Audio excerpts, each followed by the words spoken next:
मैं अभिसार शर्मा। खबर बहुत बड़ी है दोस्तों। अमेरिका के पूर्व राष्ट्रपति डोनाल्ड ट्रंप को गिरफ्तार कर लिया गया है। किस मुद्दे पर गिरफ्तार किया गया है और वो किस तरह की मुश्किल में है, इसकी चर्चा कुछ देर बाद। मगर मैं आपको याद दिलाना चाहूंगा कि ट्रंप अमेरिकी इतिहास के एकमात्र ऐसे राष्ट्रपति थे जिन्हें उनके चुनावों के लिए एक भारतीय प्रधानमंत्री का साथ मिला। जी हां, याद कीजिए ह्यूस्टन टेक्सास में वो विशाल जनसभा, जब मंच पर प्रधानमंत्री नरेंद्र मोदी और डोनाल्ड ट्रंप दोनों मौजूद थे और इसी मंच से प्रधानमंत्री ने ऐलान किया था अब की बार ट्रंप सरकार। मोदी सरकार ने अपने पूरे कार्यकाल में, जब से 2016 से ट्रंप जो है सत्ता में आए थे, अमेरिकी राष्ट्रपति डोनाल्ड ट्रंप की नीतियों का पूरा समर्थन किया था। यहां तक कि जैसे मैंने आपको बताया, चुनावी कैंपेनिंग में भी प्रधानमंत्री ने ऐलान कर दिया था अब की बार ट्रंप सरकार। और अब डोनाल्ड ट्रंप को जेल जाना पड़ रहा है। किस आरोप पर, यह भी बताऊंगा, मगर याद कीजिए किस तरह से प्रधानमंत्री ने अपना समर्थन डोनाल्ड ट्रंप को जतलाया था। याद कीजिए दोस्तों। In India have connected well with president Trump. The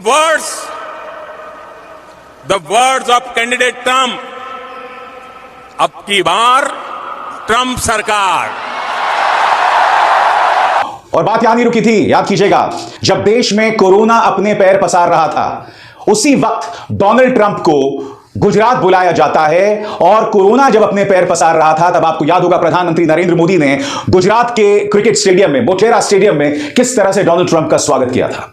जी हां, माय फ्रेंड डोनाल्ड ट्रंप कहा था उस वक्त प्रधानमंत्री नरेंद्र मोदी ने। पूरी भीड़ को वहां बुलाया गया था। और बात यहां नहीं रुकी थी, आपको याद होगा किस तरह से अहमदाबाद की गरीबी को छुपाने के लिए बाकायदा दीवारें खड़ी कर दी गई थी, कपड़े खड़े कर दिए गए थे, बैनर्स और पोस्टर्स खड़े कर दिए गए थे, ताकि अगर डोनाल्ड ट्रंप वहां से गुजरे तो उस गरीबी को ना देख सकें। यह सब तमाशा हुआ था डोनाल्ड ट्रंप के लिए, और अब वो डोनाल्ड ट्रंप गिरफ्तार हो गया है।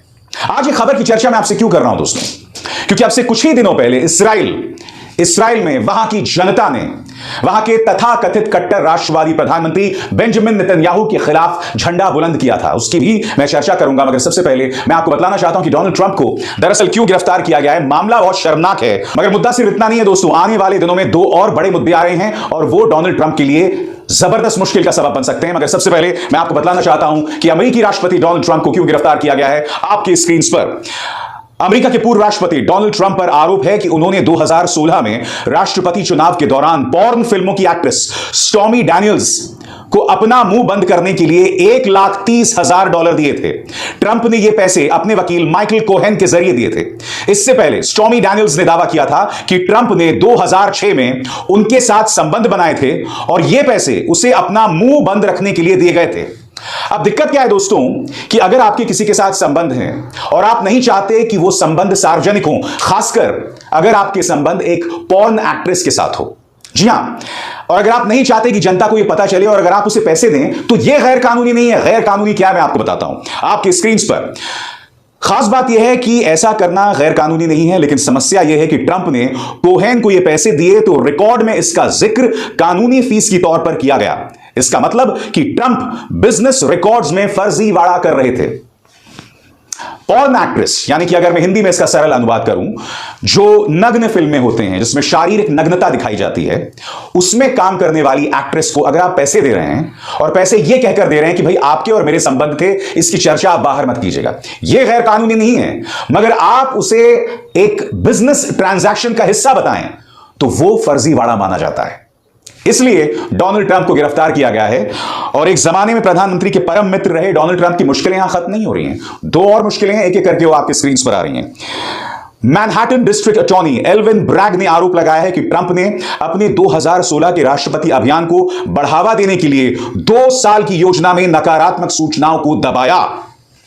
याद कीजिए दोस्तों, 2016 में जब डोनाल्ड ट्रंप जीते थे तो इस वक्त एक खबर सामने आई थी कि किस तरह से रशियन एजेंसीज के जरिए चुनाव के नतीजों को पलटा गया, उसको प्रभावित किया गया। रशियन एजेंसीज इसके पीछे लगी हुई थी। यह भी आरोप लगाया जा रहा था कि डोनाल्ड ट्रंप और रूसी राष्ट्रपति व्लादिमीर पुतिन के बीच में पर्दे के पीछे कोई डील थी। मगर डोनाल्ड ट्रंप की मुश्किलें सिर्फ यहां खत्म नहीं हो रही हैं दोस्तों। एक और आरोप है और यह अपने आप में बहुत गंभीर आरोप है, और वह आरोप क्या है आपकी स्क्रीन पर। ट्रंप जॉर्जिया में एक काउंटी अभियोजक द्वारा एक अलग आपराधिक जांच का सामना कर रहे हैं कि क्या उन्होंने राज्य में अपनी 2020 की चुनावी हार को टालने की कोशिश की।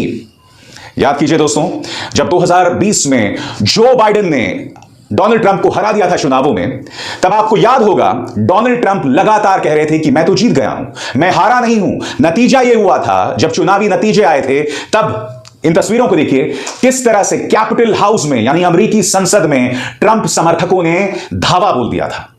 पुलिस को एक्शन भी लेना पड़ा था और उस गोलीबारी में कुछ लोग मारे भी गए थे। ये सब हरकतें हुई थी दोस्तों।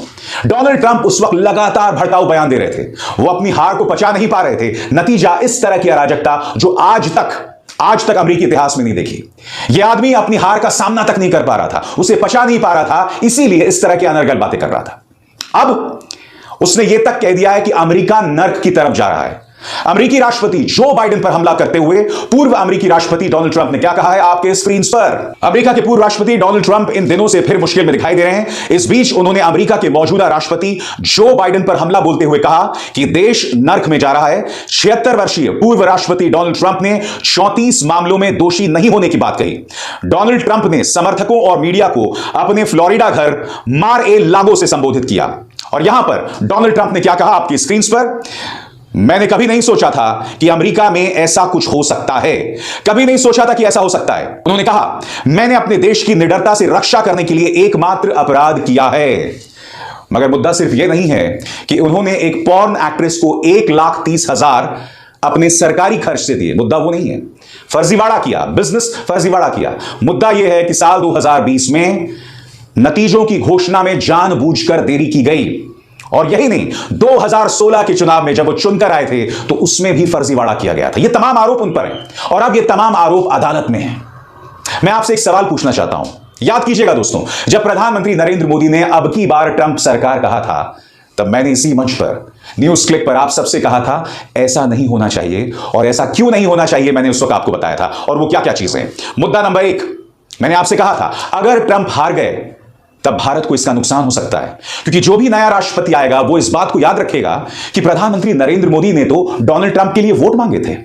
मुद्दा नंबर 2, डोनाल्ड ट्रंप की खुद की रंगीली शख्सियत प्रधानमंत्री को यानी प्रधानमंत्री मोदी को इस बात को याद करना चाहिए कि डोनाल्ड ट्रंप पर इससे पहले जो आरोप लगते रहे वो सब सार्वजनिक है। ऐसे में खुलकर समर्थन करना गलत है। और मुद्दा नंबर 3, यह देश की कूटनीति के हिसाब से नहीं है, इसे डिप्लोमेसी नहीं कहते जब देश के प्रधानमंत्री एक दूसरे देश में जाकर वहां के चुनावी प्रचार में शामिल हो जाते हैं। मैं आपसे एक सवाल पूछता हूं, जब विदेशी मेहमान इस देश में आते हैं तो क्या वो प्रधानमंत्री के चुनावी प्रचार में हिस्सा लेते हैं? नहीं लेते हैं। ज्यादा से ज्यादा वो 26 जनवरी की परेड में खड़े होकर सलामी लेते हैं या फिर औपचारिक तौर पर बातचीत होती है। किसी के चुनावी प्रचार में जाके खड़े होकर यह नहीं कहते हैं कि अब की बार मोदी की सरकार या अब की बार राहुल की सरकार। ऐसा कोई भी विदेशी राष्ट्रपति या प्रधानमंत्री नहीं करता है। तो हमारे प्रधानमंत्री नरेंद्र मोदी ऐसा क्यों कर रहे थे? और अब डोनाल्ड ट्रंप के माथे पर इतनी बड़ी कालिक। मुद्दा सिर्फ उस पॉर्न एक्ट्रेस का नहीं है, मुद्दा सिर्फ स्टॉर्मी डैनियल्स का नहीं है, मुद्दा यह भी है कि उन पर और भी कई गंभीर आरोप हैं। अब मैं समझना चाहता हूं कि भारत सरकार इस पर क्या कहेगी। बताइए, कहां कहां आप मुंह छुपाइएगा ऐसे में, क्योंकि प्रधानमंत्री तो उसे अपना समर्थन दे चुके हैं। दोस्तों, मैं आपको यह भी याद दिलाना चाहूंगा कि जहां डोनाल्ड ट्रंप जेल गए वहीं इस्राएल में भी अब से कुछ दिनों पहले मैंने आपको वो खबर बताई थी, कुछ ऐसा हुआ जो कल्पना से भी विचित्र था। वहां की जो सरकार थी जो कट्टर राष्ट्रवाद का दावा करती है, उसने एक प्रस्ताव पारित किया और वो प्रस्ताव क्या था कि जो इस्राएल की न्यायपालिका है उसके अधिकारों पर अंकुश डालकर संसद में यानी कि संसद को न्यायपालिका या जजेस के मुताबिक ताकतवर बनाना। नतीजा क्या हुआ?